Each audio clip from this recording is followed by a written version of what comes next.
सबसे पहले तो आप सभी को इंडिपेंडेंस डे की हार्दिक शुभकामनाएं। आज मोदी जी ने रेड फोर्ट से कुछ बड़े बड़े अनाउंसमेंट्स करे। एआई का विस्तार बहुत तेजी से बढ़ रहा है। लाल किले से मैं देश के नौजवानों के लिए घोषणा करना चाहता हूं। हमने तय किया है कि आने वाले 1 वर्ष में 1 करोड़ युवाओं को एआई स्किल के लिए ट्रेनिंग देने का हम काम करेंगे। हमारे मध्यम वर्गीय परिवारों के सामने एक बहुत बड़ा बोझ बन चुका है कोचिंग क्लासेस की स्पर्धा। हमने युवाओं के लिए विभिन्न परीक्षाओं की फ्री ऑनलाइन कोचिंग हमने करने का निर्णय किया है। डिजिटल पब्लिक इंफ्रास्ट्रक्चर है, हमारे पास उत्तम टैलेंट है, टीचर्स हैं। उन संसाधनों को जोड़ करके हम देश के नौजवानों को फ्री कोचिंग देने का एक पूरा नेटवर्क हम खड़ा करने वाले हैं। आज देश में गैस भी है, पेट्रोल भी है, यूरिया भी है। हम अपनी ताकत के ऊपर खड़े हो रहे, चल रहे हैं। मेरे प्यारे देशवासियों, दुनिया के इन संकटों का प्रभाव हर किसी पर हुआ, हम भी अछूते नहीं। यूरिया के दाम दुनिया में 3000 रुपया पहुंच गए एक बोरी का। आज भी हम मेरे देश के किसानों को वो बोझ सहने के लिए मजबूर नहीं कर रहे। सरकार अपने कंधों पर वो बोझ उठा रहा है और दुनिया से जो 3000 रुपया में यूरिया का बोरा हमें मिलता है वो हमारे किसानों को हम सिर्फ 300 रुपये में दे पाते हैं। इतना ही नहीं, डीएपी आज दुनिया में बाजार 5000 पहुंच चुका है, लेकिन मेरे देश के किसानों को दिक्कत ना हो इसलिए 1350 रुपये में आज भी डीएपी देने का काम हम कर रहे हैं।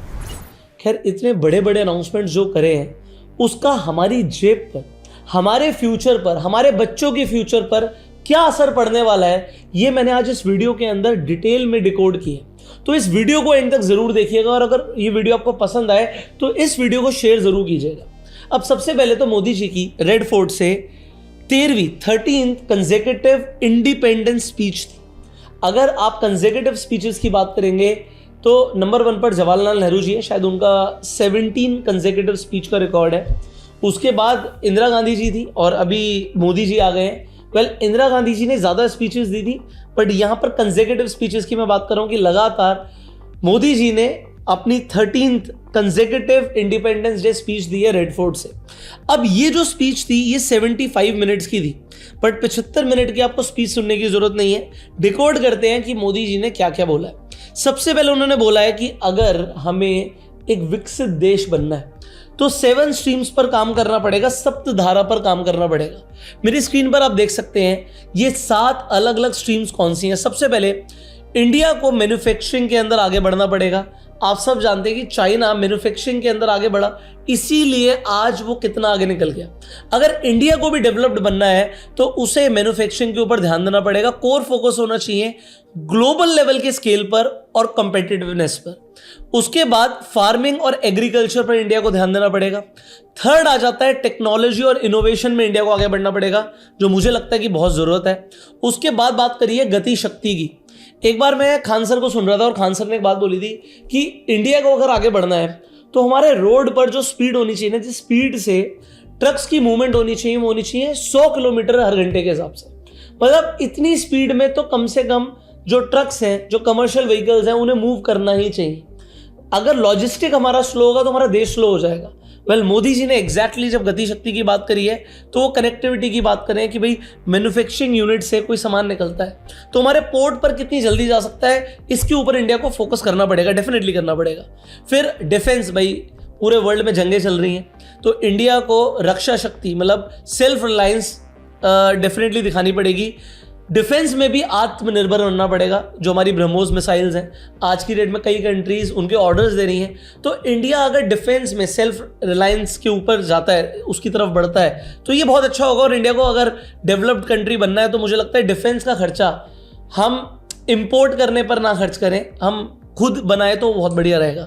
उसके बाद अगर मैं ग्रीन इकोनॉमी की बात करता हूं तो क्लीन एंड रिन्यूएबल एनर्जी हमें चाहिए, उससे पोल्यूशन भी कंट्रोल होता है। इसके बाद बात करिए सॉफ्ट पावर की। अब सॉफ्ट पावर में यहां पर समझिएगा ग्लोबल इन्फ्लुएंस एंड कल्चर की। जो हमारा कल्चर है उसका ग्लोबल लेवल पर क्या इंपैक्ट है, हमारी मूवीज का क्या इंपैक्ट है, तो इस सेगमेंट को भी कवर किया है आज के सप्तधारा के अंदर। तो इन 7 फील्ड्स के अंदर ये 7 स्ट्रीम्स हैं जिनमें इंडिया को एक्सेल करना है। इसके बाद अगर आप बात करेंगे तो एआई के ऊपर यार बहुत फोकस किया गया है। एआई का विस्तार बहुत तेजी से बढ़ रहा है। लाल किले से मैं देश के नौजवानों के लिए घोषणा करना चाहता हूं। हमने तय किया है कि आने वाले 1 वर्ष में 1 करोड़ युवाओं को एआई स्किल के लिए ट्रेनिंग देने का हम काम करेंगे। ये मुझे बहुत बड़ा अनाउंसमेंट लग रहा है तो मैं इसे समझा देता हूं आपको। ये बोला गया है कि 1 करोड़ युवाओं को, 1 करोड़ मतलब 10 मिलियन यूथ को इंडिया फ्री एआई ट्रेनिंग देगा अगले 1 साल के अंदर। 1 साल के अंदर 1 करोड़ लोगों को एआई एजुकेशन मिलने वाला है। खैर ये एक बहुत बड़ा अनाउंसमेंट है। उसके बाद देखो इंडिया के अंदर अभी बीच में बहुत बातें चल रही थी कोचिंग माफिया को लेकर। गवर्नमेंट ने इसके ऊपर ध्यान दिया और यहाँ पे मेरा एक पर्सनल एक्सपीरियंस है वो भी मैं शेयर करता हूँ। तो हम में से ज़्यादातर बच्चे जब आगे बढ़ते हैं तो कॉम्पिटिटिव एग्जाम्स के लिए प्रिपेयर करते हैं, कोचिंग सेंटर्स में जाते हैं। जब मैं 11th-12th में था तब मैंने IIT के लिए प्रिपेयर किया था, इंजीनियरिंग एग्जाम्स के लिए मैं कोचिंग सेंटर्स में गया था। तो मेरे कोचिंग सेंटर की उस टाइम पे मेरे फादर ने जो फीस भरी थी वो थी 3.5 लाख रुपए के आसपास। 3.5 लाख रुपया मेरे फादर ने तब दिया था। आज से ऑलमोस्ट 15 साल पहले की बात हो गई होगी। 15-16 साल पहले 3.5 लाख रुपए खर्च करना मेरे फादर के लिए एक बहुत बड़ी बात थी। बट मैं थोड़ा जिद्दी था, मैं जिद कर रहा था कि पापा मुझे कॉम्पिटिटिव एग्जाम्स के लिए प्रिपेयर करना है। तो उस टाइम में मेरे फादर ने ना गोल्ड बेचकर, मतलब मेरे फादर का छोटा मोटा गोल्ड का बिजनेस था, ज्वेलरी का बिजनेस था, तो उन्होंने गोल्ड बेचा था और मुझे याद है शायद 10,000 से भी कम पर 10 ग्राम का रेट था। आज सोचो वही 10 ग्राम सोना आज 1.5 लाख रुपए का हो गया। तो उन्होंने जो सोना बेचा उससे मेरी इंजीनियरिंग के जो कोचिंग सेंटर की थी फीस भरी थी। तो मुझे ऐसा लगता है कि उस टाइम पे हम एक लोअर मिडिल क्लास में आते थे और वो पैसा बहुत बड़ा था मेरे फादर के लिए। अगर वो पैसा मेरी कोचिंग सेंटर में नहीं खर्च करते तो अपने बिजनेस में लगाते और उससे वो ज़्यादा कमाते। पर डेफिनेटली मेरे फादर ने, क्योंकि पढ़ाई के लिए हर माँ बाप पैसा खर्च करता है, तो मिडिल क्लास फैमिलीज के लिए एक बहुत बड़ा फाइनेंशियल प्रेशर होता है कोचिंग सेंटर्स की फीस।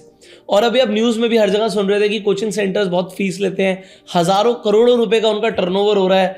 तो गवर्नमेंट अगर यहाँ पर एक इनिशिएटिव ले पा रही है कि जो बच्चे कोचिंग सेंटर की फीस अफोर्ड नहीं कर पा रहे हैं उन्हें अगर फ्री एजुकेशन मिलेगी, तो मुझे लगता है कि ये गवर्नमेंट की तरफ से एक बहुत अच्छा स्टेप है। मतलब ये तो मैं पर्सनली बोलूंगा, अगर it is not just about Modi's government, it is about कोई भी गवर्नमेंट हो, अगर वो ये वाला एंगल सोच पा रही है तो मुझे लगता है वो सही डायरेक्शन में यूथ के लिए काम कर रही है। इसके बाद अगर हम बात करें सेमीकंडक्टर्स की, तो वो सेमीकंडक्टर्स में इंडिया डेफिनेटली अभी पीछे है। अगर हम ग्लोबल लेवल पे बात करें, हमारी इंडियन स्टॉक मार्केट इतना अच्छा नहीं भागी जितना अच्छा अगर आप देखोगे साउथ कोरिया की मार्केट भागी है, यूएस की मार्केट भागी है, क्योंकि वहां पर जो कंपनीज एआई और सेमीकंडक्टर्स में काम कर रही है, आप एनवीडिया देखो, आप सैंडिस देखो, आप कोई भी एआई कंपनी की बात करो, उन सबके स्टॉक्स भाग रहे हैं। इंडिया को अगर अपनी मार्केट को, अपनी इकोनॉमी को रोबस्ट करना है तो यहां पर सेमीकंडक्टर्स प्लांट्स शुरू हो जाने चाहिए। और गवर्नमेंट ने ऐसा बोला है कि अब अपकमिंग ईयर्स में 5 से 8 सेमीकंडक्टर प्लांट्स इंडिया के अंदर लगेंगे। देखो ताइवान क्यों आगे, क्यों ताइवान का इतना नाम हो रहा है आज की डेट में, क्योंकि वहां की जो कंपनी है सेमीकंडक्टर्स के अंदर वो आज वर्ल्ड लीडर है। तो अगर इंडिया को विश्वगुरु बनना है तो भैया सेमीकंडक्टर्स के बिना नहीं हो सकता। गवर्नमेंट ने बोला है कि इस क्रिटिकल टेक्नोलॉजी के अंदर हमें सेल्फ रिलायंस चाहिए, चिप्स मेड इन इंडिया होने चाहिए। बहुत बढ़िया। आत्मनिर्भर भारत के ऊपर अगेन बात करी गई है, सेल्फ रिलायंट होना पड़ेगा, वोकल फॉर लोकल की बात करी गई है कि हमें इंपोर्ट बिल को कम करना है, दूसरी कंट्रीज पर कम डिपेंडेंट होना है। और अब देखो बाकी कंट्रीज भी क्या कर रही है, यूएस क्या कर रहा है, टेरिफ क्यों लगा रहा है, क्योंकि वो चाहता है उसकी कंट्री में माल बने। अब अगर उसकी कंट्री में माल बने और इंडिया ये नहीं सीखेगा तो फिर इंडिया पीछे रह जाएगा। इंडिया को आत्मनिर्भर होना बहुत जरूरी है, और पर्टिकुलरली इन स्ट्रैटेजिक सेक्टर्स।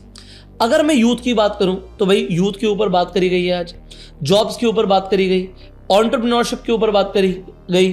जो यंग इंडियंस हैं, देखो मोदी जी ने यहाँ पर एड्रेस किया है कि जो यंग इंडियंस हैं वो बिगेस्ट बेनिफिशियरी भी होंगे अगर इंडिया 2047 तक अगर हम डेवलप्ड हो रहे हैं, तो हमारा जो यूथ है वही बिगेस्ट बेनिफिशियरी होगा और वही बिगेस्ट ड्राइवर होगा। आज हमारी 52% जनसंख्या 30 साल की उम्र के नीचे है। अगर यही लोग देश को नहीं बनाएंगे तो फिर कौन बनाएगा। तो एज अ यूथ हमें भी कंट्रीब्यूट करना पड़ेगा अगर हमें इंडिया को डेवलप्ड कंट्री बनाना है तो। इसके बाद दिमागी नक्सल्स की बात करी गई है। देखो गवर्नमेंट बोल रही है कि ये एक बहुत इंपॉर्टेंट, बहुत स्ट्रॉन्ग पॉलिटिकल और सिक्योरिटी पॉइंट है, क्योंकि अगर आप एक आदमी से बंदूक भी छुड़वा देंगे, उसकी सोच को अगर नहीं बदल पाएंगे तो वो नक्सली रहेगा, और फिर वो नक्सल सोसाइटी को डिवाइड करते हैं। तो ना सिर्फ आर्म नक्सल से हमें लड़ना है, जो दिमागी नक्सल्स हैं उनसे भी हमें लड़ना है, ये मोदी जी ने आज बोला। फिर सिविल डिफेंस के ऊपर बात करी गई है कि सिर्फ आर्म्ड फोर्सेस कुछ नहीं है, हमें एक नेशनल सिक्योरिटी चाहिए देश के अंदर। उसके लिए यहां पर सिविल डिफेंस के ऊपर भी स्ट्रांग एम्फेसिस रखा गया है कि हमें प्रिपेयर्ड रहना पड़ेगा और सिविल डिफेंस के ऊपर ध्यान देना पड़ेगा। स्पोर्ट्स के ऊपर बात करी गई, ये बहुत बढ़िया पॉइंट है कि टैलेंट आइडेंटिफिकेशन ड्राइव होगी ओलंपिक्स के लिए। इंडिया फोकस कर रहा है कि ओलंपिक में ज्यादा मेडल्स चाहिए, और इसके लिए डिस्कवर किया जाएगा और डेवलप किया जाएगा इंडिया के स्पोर्ट्स टैलेंट को। भाई अगर स्पोर्ट्स के ऊपर बात हो रही है तो मैं बहुत खुश हूं, क्योंकि इंडिया के अंदर मुझे अभी भी लगता है कि टैलेंट बहुत है, बट अपॉर्चुनिटी नहीं मिलती है। अपॉर्चुनिटी मिलना बहुत जरूरी है। रेलवे एंड हाइड्रोजन के ऊपर बात करी गई है, इलेक्ट्रिफिकेशन प्रोसेस जो हुआ है रेलवेज के अंदर उसके ऊपर बात करी गई, और जो हमारा हाइड्रोजन ट्रेन का माइलस्टोन है उसके ऊपर बात करी गई। एजुकेशन के अंदर 650 नई यूनिवर्सिटीज बनी है। 2014 से जो मेडिकल सीट्स हैं वो डबल हुई हैं, इसके ऊपर बात करी गई है। अगर आप प्रधानमंत्री विकसित भारत रोजगार योजना के बारे में सुनेंगे तो इसके ऊपर जो बात करी गई ये मुझे सबसे अच्छा लगा। अब ये वाला पॉइंट मेरा फेवरेट है कि अगर किसी भी यूथ की नौकरी लगती है तो उसे सरकार की तरफ से हर एक फ्रेशर को 15,000 रुपये एक्स्ट्रा मिलेंगे। अगर आपकी नौकरी लग रही है तो सरकार 15,000 रुपये हर एक फ्रेशर को देगी। इनफैक्ट अगर कोई कंपनी किसी आदमी को नौकरी दे रही है तो वहां पर भी इंसेंटिव दिए जाएंगे कंपनी को नौकरी देने के लिए।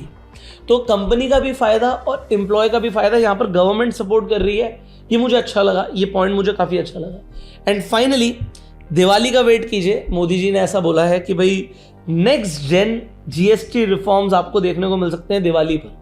सो दिवाली तक जीएसटी के अंदर कुछ बड़े बदलाव हो सकते हैं। जो आपकी रेगुलर नीड्स की आइटम्स हैं उन पर जीएसटी कम हो सकता है, और मुझे लगता है ये स्टॉक मार्केट के लिए भी अच्छा होगा।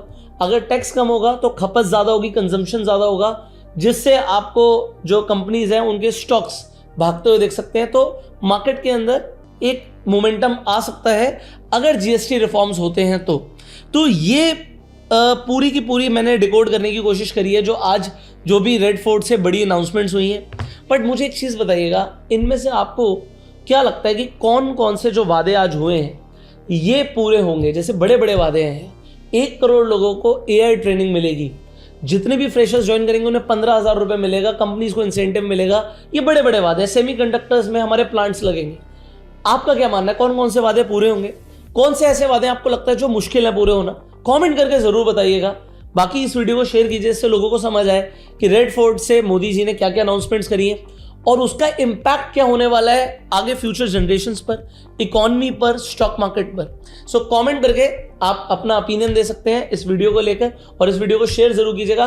प्यार देने के लिए लाइक कर सकते हैं। एक वीडियो मैंने बनाई है लुक पुअर के ऊपर, वो वीडियो जरूर देखिएगा, एंड स्क्रीन पर उसका लिंक है। मिलते हैं आपसे अगली वीडियो में, तब तक के लिए subscribe this channel, click on the bell icon. You go self made and जय हिंद। और एक लास्ट में मैं एक बात और बोलूंगा कि आज मुझे बड़ा अच्छा लगा जो रेड फोर्ट से वंदे मातरम आज हमारा प्ले हुआ। आपको क्या लगा, आपको कैसा लगा? Whatever your views are, comment करके जरूर बताइए।